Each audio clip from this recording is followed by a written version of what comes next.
čujem. Priče su moja hrana. Baka Saur.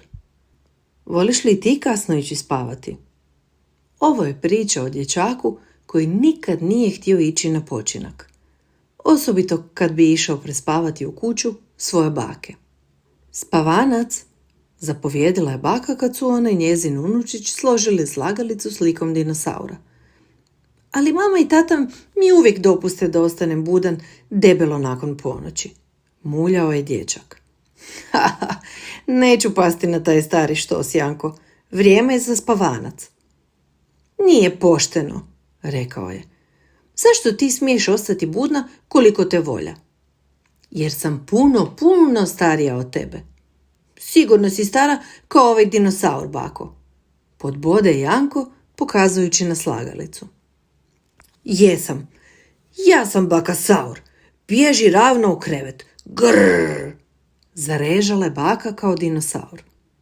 Janko jurne uza stube, uvuče se u pidžamu i uskoči u krevet.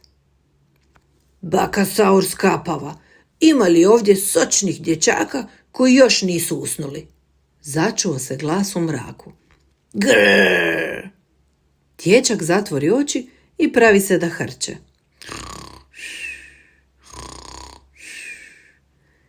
Tada Janko provjeri jednim okom i ugleda sjenu dinosaura. Navuče pokrivač preko glave i pokuša zaspati, ali odjednom sobu ispuni tutnjava. Cijela je kuća poskakivala od glazbe i šarenih svjetla. Janko se ošuljao niza stube i otvorio vrata dnevne sobe. Baka je priredila tulum i nije pozvala Janka. Bio je to pravi dino disko. Baka Saur je bila za gramofonima i puštala hitove grupe Megaspin. Ipak je ona bila Spinosaurus. Dinosauri su lumpali i u ritmu su stupali. Još u pidžami Janko se pridružio zabavi. Zaplesao je bugi s brontosaurom, okušao se u stepu sa stegosaurom i tresao je guzom s gigantosaurom. Kada je baka Saur uočila svog unuka, zaustavila je glazbu. Uf! Gunđali su razočarani dinosauri. Janko, vrati se u krevet, naredila je baka Saur. Neću, odgovorio je Janko prekriživši ruke. Ostaću budan cijelu noć i čagati. Ovaj je disko samo za dinosaure, odgovorila je. Spavanac. Prvo me moraš uhvatiti, izazove Janko. Istog je trena šmugnuo iz dnevne sobe u potragu za skrovištem.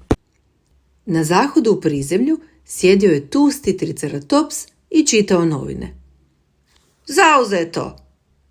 Na bakinu krevetu dva su se brahiosaura bacakala gore dolje.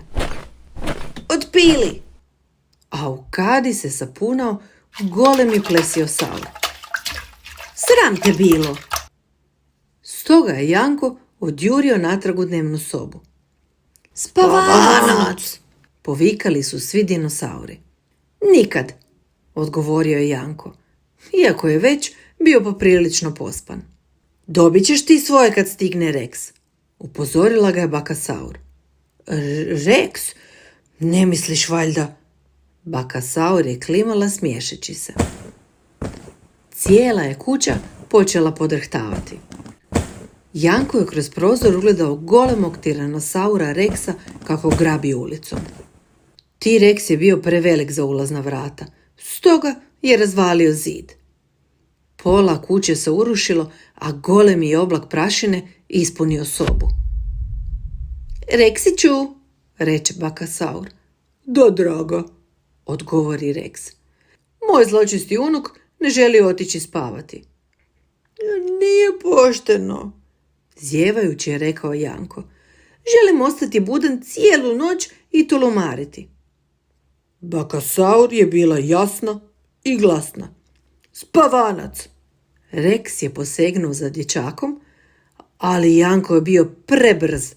Uzverao se stubama i skočio na Rexovu glavu. Sad me ne možeš uhvatiti, kliknuo je. Kada se Bakasaur uspela stubama da ga zgrabi, Janko je osurfao niz dinosaurova leđa. Juhu! Otpraši ga u krevet, Rex, povikala je Bakasaur. Čas posla. Kad se Janko približio kraju golema dinosaura, Rex je trznuo repom. Pšu! Dječak je lansiran u zrak. Janko se uspeo u visine noćnog neba. Ups! Promrmljao je tiranosaur dok su promatrali Jankov let. Dinosaur je tako jako trznuo repom da je Janko prozujao pored mjeseca, a onda se strovalio natrag na zemlju. Ne! Zahvaljujući nevjerojatnoj sreći, dječak je grubo sletio ravno u svoj krevet. A sad spavanac! Doviknuli su svi dinosauri. Kako bi izbjegao još jedan put oko mjeseca, Janko je navukao pokrivač preko glave i čvrsto zatvorio oči. Začas se našao u dubokom snu. Otad Janko uvijek na počinak odlazi najranije što može. Odlučio da će spavati kao klada prije nego li dinosauri započnu svoju noćnu igru. Možda ni tebi to ne bi škodilo. Zato, hajde sada, spavanac.